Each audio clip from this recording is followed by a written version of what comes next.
Okay, we are back and we are on section 8.4, part 1, and this is example number 2. So given the vector u is equal to -5, -2, so remember from the last video that this is what we would call the component form. We want to find the magnitude and angle in which the vector points. And that's measured clockwise from the positive x-axis. So, if we were to look at our axis, it wants to know positive counterclockwise position from x. So that's how we normally measure in our unit circle. And it's at -5. So 1, 2, 3, 4, 5, 2, about here.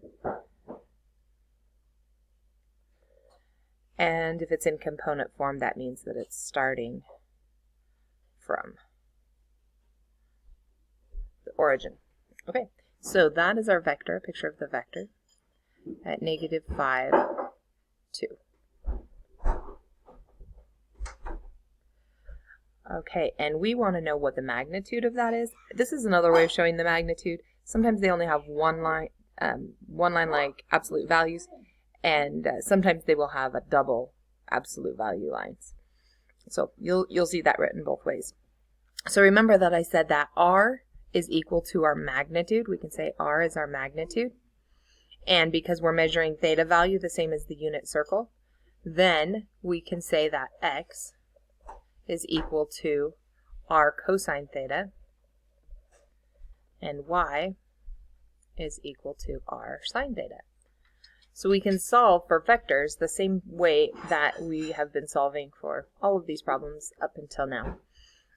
The other thing you'll see equations written as x is equal to the magnitude of u cosine theta, and y is equal to the magnitude of u sine theta. So you'll see that written in a couple of different ways. Another thing is that we know that r, or the magnitude of the vector, is equal to the square root of x squared plus y squared. And that's what we need to find first before we can solve for theta. So let's go ahead and find that. So let's take the square root of -5 squared plus 2 squared, and that's going to equal the square root of 25 plus 4, and that is going to equal the square root of 29. Okay, so that's our r, and now we can go back over here. We know that x is -5, and that's going to equal the square root of 29 cosine theta. And I'm going to make myself some more room here. So we're good with all that. And then we also know that 2 is equal to the square root of 29 sine theta. So let's figure out what theta is now. We know that we're in quadrant 2. So that will be a first solution for cosine.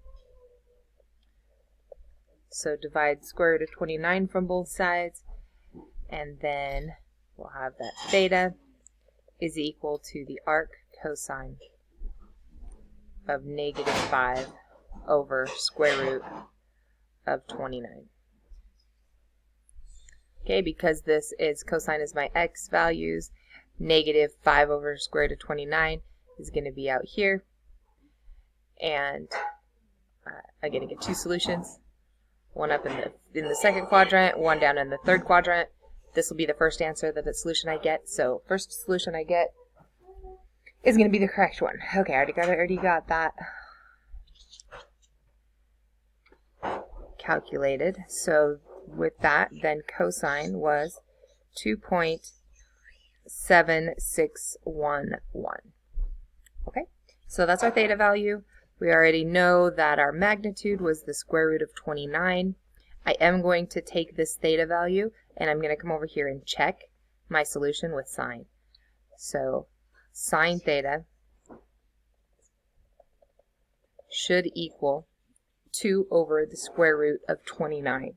And when you put that in your calculator, put in theta, find sine of that angle, and then figure out what 2 over the square root of 29 is, and that will equal the same thing. And so that does check, and therefore 2.7611 is our answer for theta.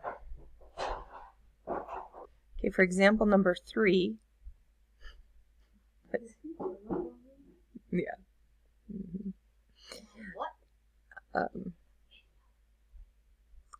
All right, so we have a point out here that this vector is going to. So the vector starts here at the origin and then it comes out to this point. We want to find what this point is. We know that the magnitude is equal to 7, and we know that the theta value, the angle from the x-axis, is 39 degrees.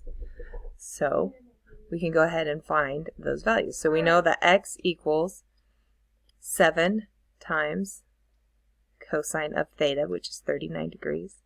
Again, make sure that your calculator is in degrees now. And then 7y is 7 sine of 39.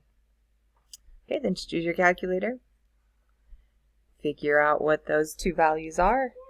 And I've already got these calculated here too. You will get 5.44 and 4.405. So our magnitude, our component form of this vector is going to be 5.44 and 4.405. And that's all we have to do for that one. Example number 4 says add the vectors u, which is the vector 0, 3, and the vector v, which is -2, -1, graphically. So all we're going to do is have the pictures of our vectors. So we're going to start at the origin and we're going to go 0, 3, which is going to be straight up. It's going to be our first vector. Okay. And then this is vector u. And then vector v starts again at the origin and then goes to -2, -1.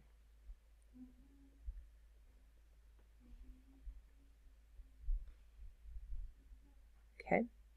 So when we want to add vectors graphically, what we are going to do is move this vector here, the second vector, up so that the beginning of this vector starts at the end of the first vector. So I want to move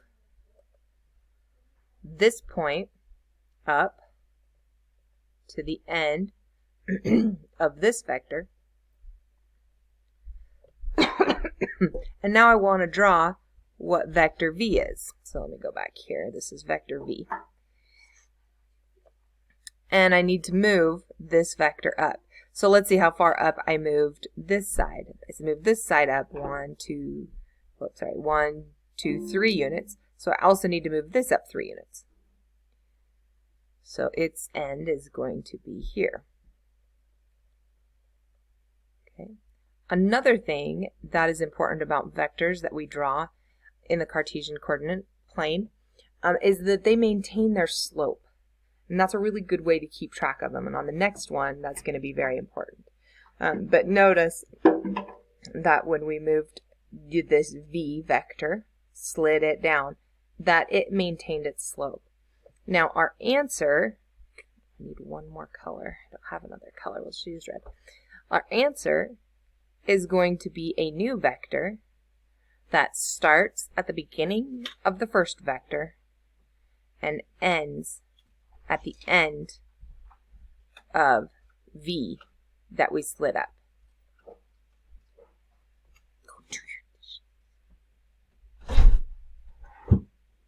Okay, sorry. So this new vector we can label as vector u plus v. Oh, they even give us a name, so we'll call it w. That's even better. This is vector W.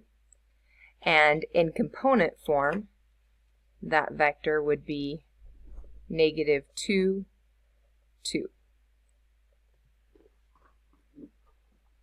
And so our answer is that vector W. And then we're done. All right, example number 5 gives us a very good study of what vectors are and really what happens to them when they have a magnitude, when they're multiplied by something, a scalar, when we have a negative vector.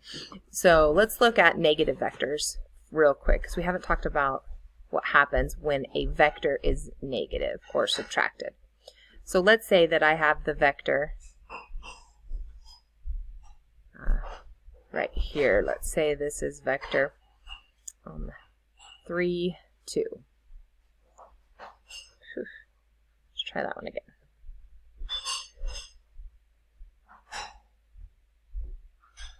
There we go. 3, 2. All right, and so this vector, we want to know what happens when it becomes negative. So when we have a negative vector, it's really like multiplying that vector by a scalar of negative 1. So if we multiply by negative 1, then remember when we talked about those properties at the very beginning, it's just multiplying both parts of the component form. So negative 3 and negative 2. So what ends up happening is that this vector goes in the exact opposite direction when it's negative. So we're going to keep that in mind when we look at this form over here. Okay. The other thing is if I multiply, let's say I multiply a vector by 3. So let's say I have the vector negative 1 and 2.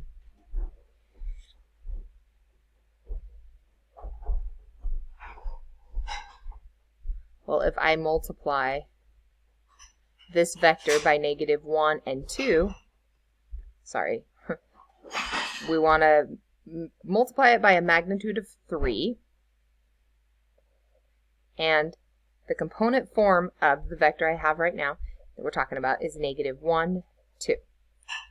So what happens is we multiply that scalar through, and we get the point negative 3, 6. So it becomes the vector negative 3, 6.